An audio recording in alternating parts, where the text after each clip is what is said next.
अस्सलामुअलैकुम जनाब, मैं आपको बताऊंगा आज एब्जॉर्प्शन चिलर के साइकिल के बारे में कि ये किस तरीके से काम करता है। हमारे पास ये जो है वो एब्जॉर्बर है, ये बीच के अंदर एवापोरेटर है हमारे पास, जहाँ पर हम इसको प्रोडक्शन हॉल भी कहते हैं। ये पूरा हमारे पास एब्जॉर्बर है, जो येलो येलो आपको नज़र आ रहा है, ये हमारे पास वीक सोल्यूशन है। ये हमारे पास सोल्यूशन पंप है। सोल्यूशन पंप ने वीक सोल्यूशन को उठा के डिस्चार्ज किया। ये यहाँ से हमारे पास है low temperature heat exchanger. Low temperature heat exchanger ने इसने हीट एक्सचेंज करके ये चला गया हाई टेम्परेचर हीट एक्सचेंजर में। हाई टेम्परेचर हीट एक्सचेंजर में चला गया। हाई टेम्परेचर हीट एक्सचेंजर से इसने हीट एक्सचेंज करी और ये फिर चला गया जनरेटर में। जनरेटर में हमारे पास आ रही है फ्लू गैस। फ्लू गैस ये देख सकते हैं आप, फ्लू गैस इनलेट।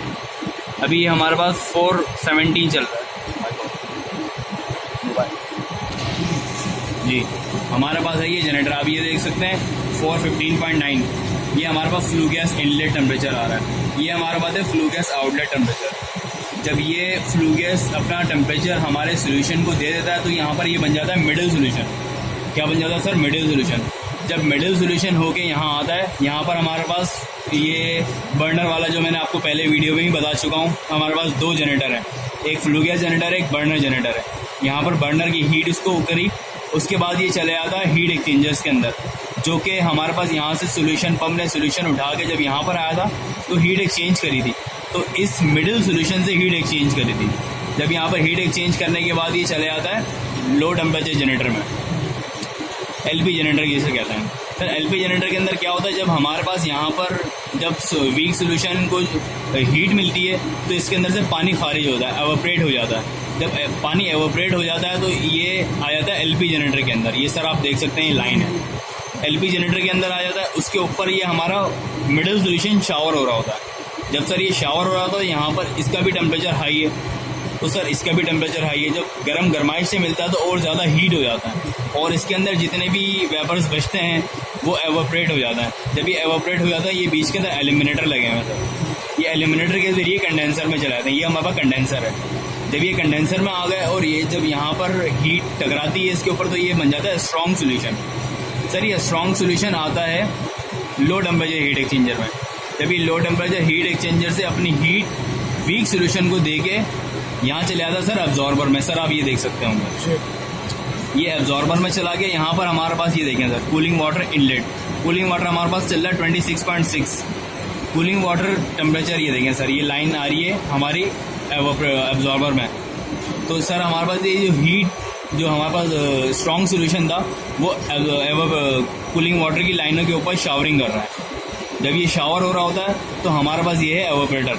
एवापोरेटर का काम सबसे ये है कि यहाँ से जब वेपर्स आ रहे होते हैं तो हमारे पास जो वेपर है वो कूलिंग वाटर की लाइनों के ऊपर टकरा रहे हैं, शावर हो रहे हैं या ब्लास्ट कह रहे हैं सब। जब वो ब्लास्ट हो रहे हैं तो वो टकराते के साथ ही कंडेंस हो जाता है। जब ये कंडेंस हो जाते हैं तो उनका टेम्परेचर नॉर्मल आ जाता है। तो सर ये इस लाइन के ज़रिए यू बैंड की लाइन हमें इसे कहते हैं। यू बैंड की लाइन के ज़रिए सर ये होके एवापोरेटर में शावर हो जाता है। एवापोरेटर के अंदर शावर तो हो जाता है, उसके बाद जब ये शावर हो रहा होता है तो ये हमारे पास है refrigerant pump. Refrigerant pump refrigerant को सक करता है और फिर डिस्चार्ज करता है वापस आपके एवापोरेटर में। सर ये यू बैंड के मतलब यही है कि यहाँ से जब ये आता है यहाँ पर 30-35 सेल्सियस आपके पास होता है। जब इतना लंबा ट्रैवल देने के बाद यहाँ पर इसका 5 सेल्सियस पहुँच जाता है। जब इतना डाउन टेम्परेचर हो जाता है, सबसे बड़ी बात है सर हमारे पास ये वैक्यूम पम्प दिया हुआ है।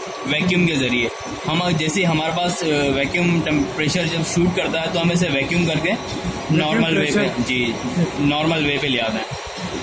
तो सर ये था हमारे पास साइकिल। अब हमें इसे चलाने का तरीका बताएंगे कि इसे चलाते कैसे हैं।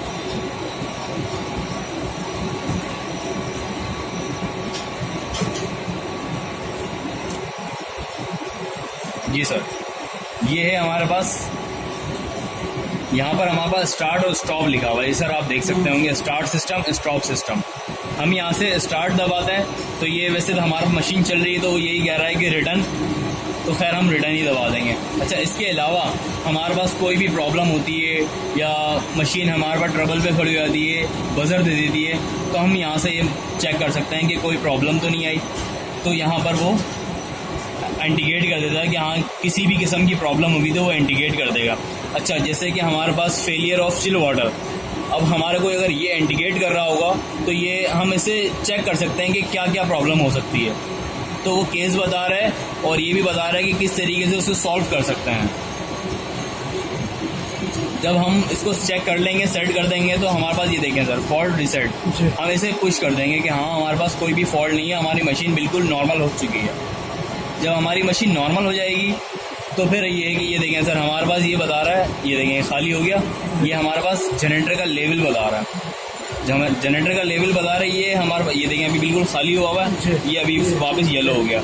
तो ये बता रहा है कि हमारा जो पंप है, ये सॉल्यूशन पंप चलता है तो ये लेवल मेंटेन हो जाता है। जैसे ही हमारे पास लेवल मेंटेन हो जाएगा, सॉल्यूशन पंप स्टॉप हो जाएगा। जैसी एवोपरेशन ज़्यादा होगी, जैसी एवोपरेशन होती रहेगी, हमारे पास ये देखें फिर वापस डाउन हो गया। इसी तरीके से ये साइकिल चलता रहा। अच्छा, इसके अलावा हमारे पास ये है main parameter display. Parameter display के अंदर हमारे पास ये देखें chill water inlet, chill water outlet. हमारे पास फ़िलहाल अभी इतना ज़्यादा लोड नहीं है, ये देखें सर 20% लोड है हमारे पास।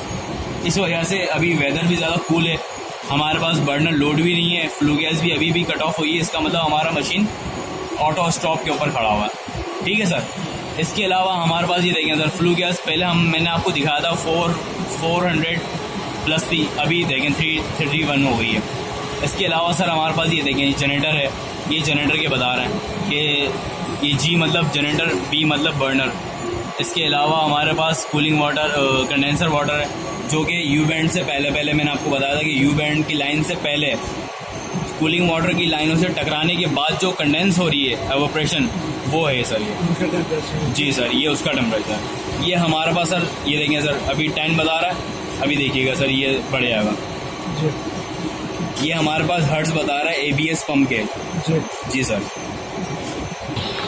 तो ये था हमारे पास चिलर के डिस्प्ले के मुतालिक सारी चीज़ें, पूरी डिटेल कंप्लीट, कैसे चलाते हैं, कैसे करते हैं, क्या टेम्परेचर और पैरामीटर वगैरह की जो हमारे पास मैनेजमेंट होती है, ऑब्जर्वेशन, वो भी पता चल गई होगी। उम्मीद है कि आपको ये वीडियो पसंद आई होगी। अगर पसंद आई है तो प्लीज़ मेरे चैनल को सब्सक्राइब कर लीजिएगा, मेरी वीडियोस को लाइक करें और शेयर भी करें। इंशाअल्लाह ताला आपके लिए इससे भी बेहतरीन वीडियोस लाते रहेंगे। अल्लाह हाफिज़।